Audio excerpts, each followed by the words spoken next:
गांव की बहन में। फूलमती काकी, अंजलि दीदी के लिए शहर से फोन आया है, जल्दी से भेजो दुकान पे, नहीं तो फोन कट जाएगा। हाँ हाँ बेटा, अभी भेजती हूँ। अंजलि बेटा, तेरे लिए शहर से फोन है, सब काम छोड़ के जल्दी जाके सुन ले, नहीं तो फोन कट जाएगा। हाँ माँ, अभी जाती हूँ, जरूर मीनाक्षी दीदी का फोन आया होगा। हाय अंजलि। नमस्ते दीदी, मेरा मतलब हाय, कैसी हो आप? यहाँ तो सब ठीक है। मामा मामी कैसे हैं? तू कैसी है?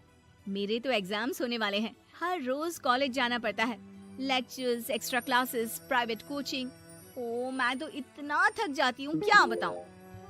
आपकी कॉलेज वाली बहन जी आपको इतना पढ़ाती है, तो घर कब जाती हैं आप दीदी?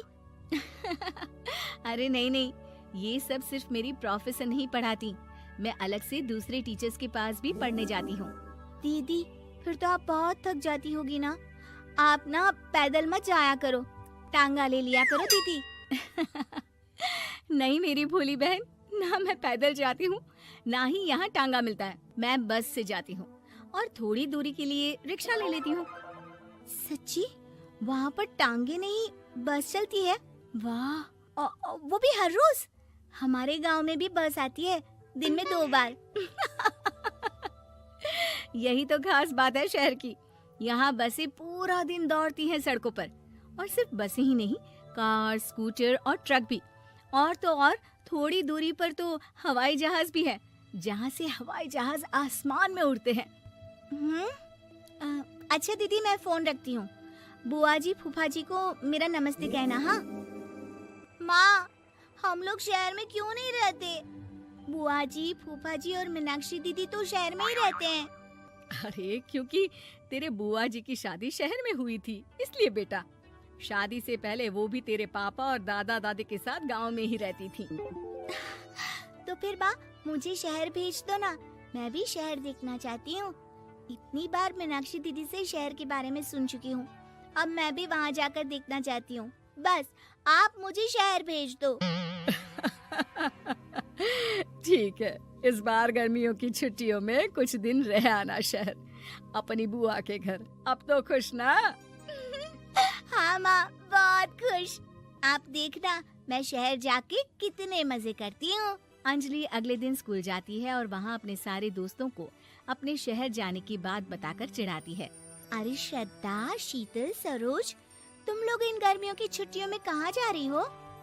एकादशी वाले गांव के मेले में। हम तो दूसरे गांव में नानी के घर जाएंगे, उनका घर नहर के किनारे है, बड़ा मजा आएगा। हम इस बार कहीं नहीं जा रहे, बल्कि हमारे घर में रहने के लिए मेहमान आएंगे। और तू? अरे मेरा क्या है, मैं तो बस पास वाले शहर जा रही हूँ, अपनी बुआ जी के घर, वहीं रहूंगी कुछ दिन। तुम लोग चिंता मत करना, मैं चिट्ठी लिखूंगी तुम सबको वहाँ से।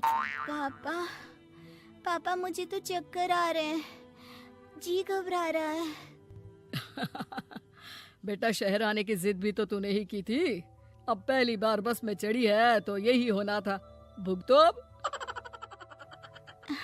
अरे मामा जी, अंजलि, आप लोग आने से पहले बता तो देते, मैं लेने आ जाती बस स्टैंड तक। आओ आओ भैया, आओ बेटी अंजलि। माँ बुआ जी कैसे हैं वहाँ, और भाभी कैसी हैं?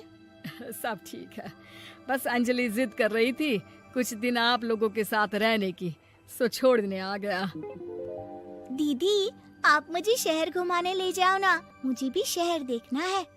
हाँ हाँ चल, तैयार हो जा जल्दी से।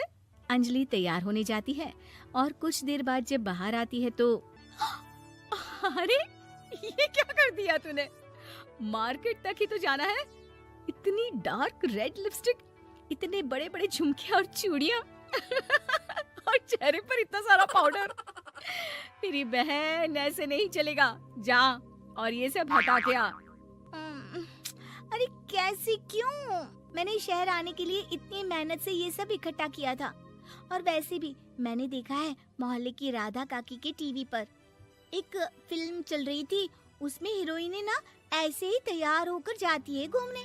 सब पता है मुझे, मैं तो ऐसे ही जाऊंगी दीदी। अंजलि शहर की चकाचौंध को देखकर बहुत हैरान और खुश होती है। ऊंची ऊंची इमारतें, सड़क पर दौड़ती गाड़ियाँ, बड़ी बड़ी दुकानें, उसकी एक्साइटमेंट का ठिकाना नहीं था। दीदी, ये छोटा सा कमरा सड़क के किनारे क्यों रखा है? इसमें कौन रहता होगा? ये कमरा नहीं, पीसीओ है, पीसीओ। यहाँ पर लोग फोन करने आते हैं, सिक्का डालकर। ओ, हमारे गांव में तो दुकान पे ही जाते हैं बात करने। अच्छा चल, तुझे रेस्टोरेंट में खाना खिलाने ले चलती हूँ। Excuse me, 2 plate noodles please and 2 Cola.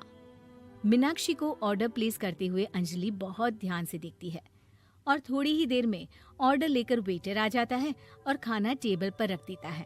अरे, ये लंबी लंबी सेवइयाँ खाते कैसे हैं दीदी? और इसके साथ कोई अचार, प्याज, मूली कुछ भी नहीं दिया, बस ये छोटा सा पेट खुजाने वाला दे दिया है। गांव में तो छोटे छोटे चावल ही होते हैं जो कि हाथ से ही खा लेती हूँ। अब इसे कैसे खाऊं दीदी?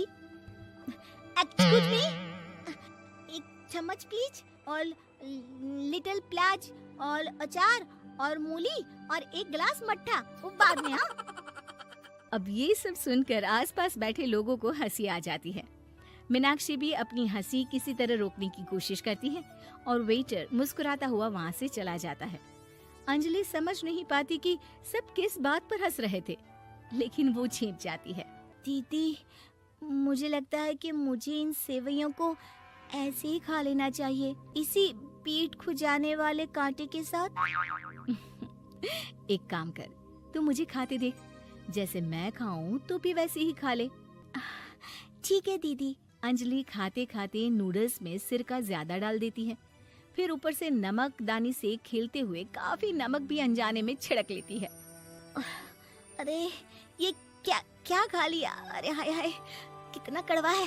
पानी, पानी, ये काला शरबत ही पी लेती हूँ। और जल्दबाजी में अंजलि जल्दी जल्दी कोला पी लेती है, जिससे उसके नाक में झंझनाहट होती है। दीदी, मुझे ले चलो यहाँ से। मैं ये सब शहरी खाना नहीं खा सकती। अब शर्म के मारे मीनाक्षी अपनी बहन को वापस घर ले जाती है और कहती है कि देख अंजलि, माना कि शहर और गांव एक दूसरे से बहुत अलग है, लेकिन इसका मतलब ये नहीं कि हमेशा शहर ही बेहतर हो और उस वजह से हमें वो सब करना पड़े जो हम नहीं कर सकते। शहर में सहूलतें तो हैं ही, पर चुनौतियां भी हैं। हम जहाँ भी रहें, हमें कभी अपने आप को कम या ज्यादा नहीं समझना चाहिए। और किसी भी नई जगह में ढलने में समय लगता है, उसके लिए तुम्हें दूसरों की नकल करने की कोई जरूरत नहीं है। बेटा, घूम लिया शहर या अभी और घूमना है? नहीं पापा, मैं अपनी गलती समझ गई हूँ। आप गांव ही ले चलिए मुझे।